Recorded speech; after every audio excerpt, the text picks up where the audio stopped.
रात के अंधेरे का फायदा उठाकर प्रेमिका से मिलने प्रेमी जब रात में ही उनके घर पर पहुंच गया, तब ऐसा क्या हुआ जो सुनकर और देखकर आप भी हैरान हो जाएंगे। दरअसल मामला बिहार के छपरा से जुड़ा हुआ है। छपरा के परसा प्रखंड क्षेत्र के बलीगांव पंचायत स्थित चक शहबाज गांव में शुक्रवार को देर रात प्रेमी अपने प्रेमिका से मिलने उसके घर पहुंच गया। कोहरे का फायदा उठाकर प्रेमी ने प्रेमिका से मिलने पहुंचा था, लेकिन उसके साथ जो हुआ वो बड़ा ही हैरान करने वाला। इस दौरान परिजनों की नींद खुल गई। परिवार वालों ने ग्रामीणों के सहयोग से प्रेमी को पकड़ लिया। इसके बाद ग्रामीण की पहल करते हुए गांव के मंदिर ले जाकर प्रेमी और प्रेमिका की देर रात में ही शादी करा दी।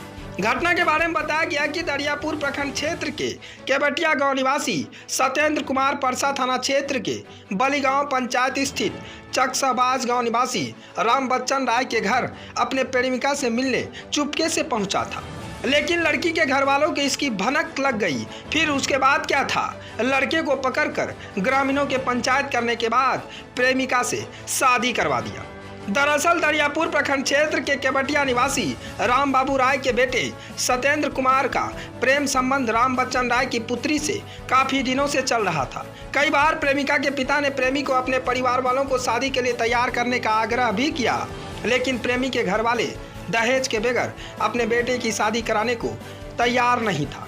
इसके बाद शुक्रवार को रात अचानक सत्येंद्र कुमार अपने प्रेमिका से मिलने उसके घर रात के अंधेरे में आ पहुंचा, जिसकी भनक लड़की के पिता को लग गई।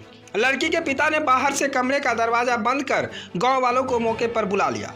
ग्रामीणों ने पंचायत बुलाकर दोनों की शादी तय कर दी और गांव के ही मंदिर में शादी करवा दी, जिसका मुख्य रूप से इसके बाद रविवार को मुखिया माला देवी, पूर्व मुखिया राजकिशोर राय, राजेंद्र राय, पूर्व सरपंच विनोद राय, मुख्तार राय शामिल रहे। उसके बाद प्रेमी प्रेमिका के दोनों शादी के बंधन में बंधे। फिर क्या था, रात के अंधेरे का फायदा उठाकर जब प्रेमी एक प्रेमिका से मिलने पहुंचा तो प्रेमिका के घर वालों ने ही उसको बंद कमरे में बंद कर दिया। उसके बाद गांव वालों को बुलाया। फिर गांव वालों ने पंचायत में फैसला आया कि उसी गांव में ही मंदिर में शादी करवा दिया जाए। गांव वालों का भीड़ इकट्ठा हो गया और रात के अंधेरे में ही फिर दोनों की शादी हो गई। ABJ news bureau report, Patna.